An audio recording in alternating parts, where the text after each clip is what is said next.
You all asked for a tutorial on how to get from this chicken to look like a dinosaur, and I'm going to try to do it nice and fast here for you. So the first thing I did was take this raw clip into, full color, is to open the guided color correction in Colorista. This is a log footage. The black levels, should be right about there. White levels should be probably right about there. It's okay if a little bit of it goes white in the eye because it's overexposed. Midtones, yeah, that looks pretty good. Contrast, maybe a little bit less. And then saturation. Don't want to go too far. Handily, guided color correction gives you the scopes there. So I can see I probably don't want to crank it quite all the way up. Color balance, you can fuss with that a bit. I think I didn't do too much. Just wanted to get my look at that. But then we go from log to nice finished footage, like so. After that, to make this look not like a chicken and more like a dinosaur, I'm going to go to Magic Bullet Looks. Now, one of the reasons I'm using Magic Bullet Looks here is just for the one of the tools in it.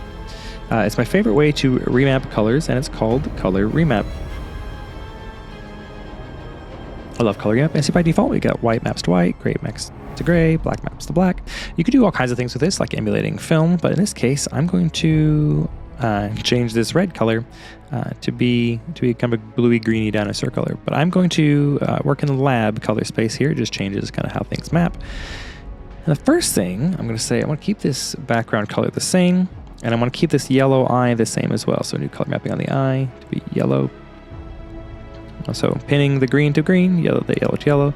We'll do a new color mapping, and we'll take this red here. And we'll say, hey, more red. And we'll map that to kind of blue. Over here.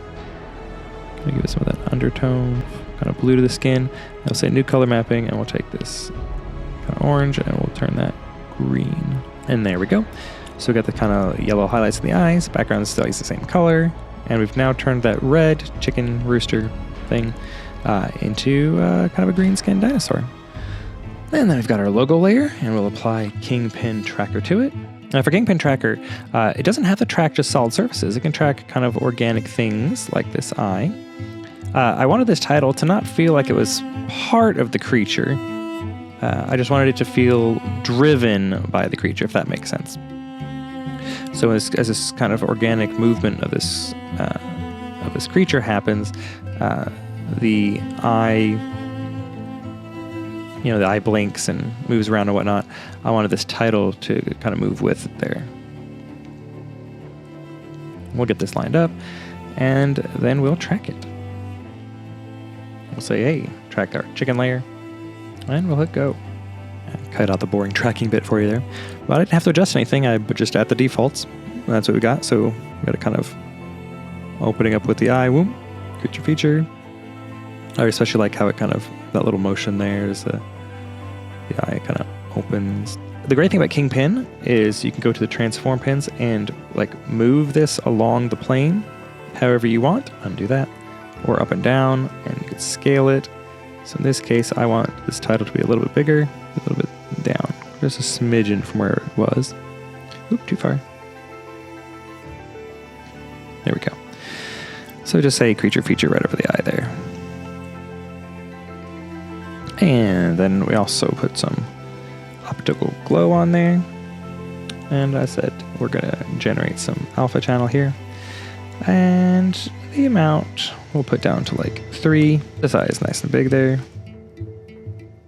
And I'm going to do some Magic Bullet Looks now. I like to do on a shape layer. Double clicking makes the shape layer as an adjustment layer, so I don't have solid layers cluttering up the project panel. But it's up to you. So looks, and we'll hit edit. And the first thing we'll do is put just a little bit of optical diffusion in here. We'll use one of the physically lens filter based ones, Pro Mist quarter. We'll do just a smidge of chromatic aberration. Let's see. We'll do just a little bit. And then probably a little bit more on that one. And go the other kind of a little bit. I'm going to go a little bit on that one. Just a little bit. Just nice. Just really subtle. You barely notice it. And the next thing we'll do is add some vignette to bring the eyes in. whack the strength all the way up, but we'll put the aspect up some as well. So it's only darkening the corners there. So your focus can be in here on the eye. And then we'll add just a little bit of lens distortion as well. Pull it in just a little there, around 11 or so.